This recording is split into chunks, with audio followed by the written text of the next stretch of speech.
du så glad, hva'? Du elsker jo, når man er uvenner, ikke også? Så tillykke!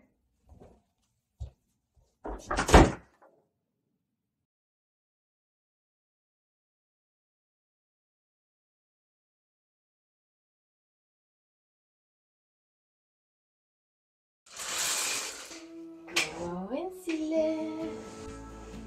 Du skal vågne, skat.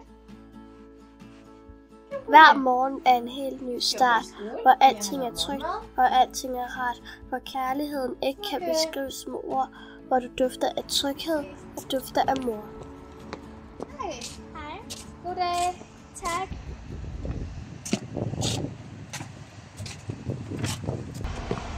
Er du sur? Eller er du ked af noget? Hvis du er ked af noget, så bare sig det til mig. Jeg vil gerne være en ven. Jeg vil ikke være din ven. Hvorfor er du så ukoncentreret?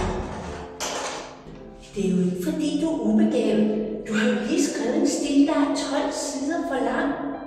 Du forstyrrer jo de andre, når du sidder der og pusher rundt. Og, hvorfor gør du det? Fordi jeg kan.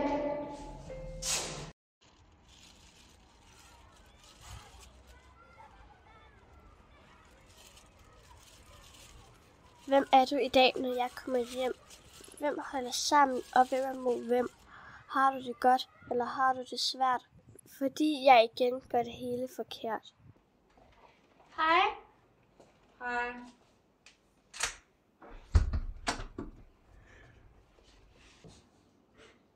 Er I nu uvenner igen? Ja, det er vi, Cecilie, og det er du vel bare glad for, ikke? Nej. Har du din mor for dig selv? Hurra! Kan du ikke se, at det er på grund af dig, alt det her? Hvorfor kan du ikke bare være lidt normal?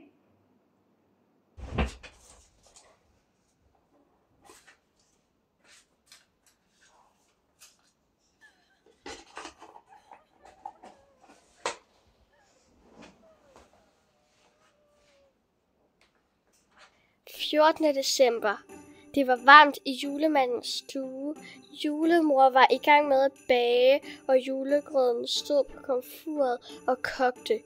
Udenfor dalede sneen ned og samlede sig i store hvide dyner. Ilden brændte i kakkelovnen.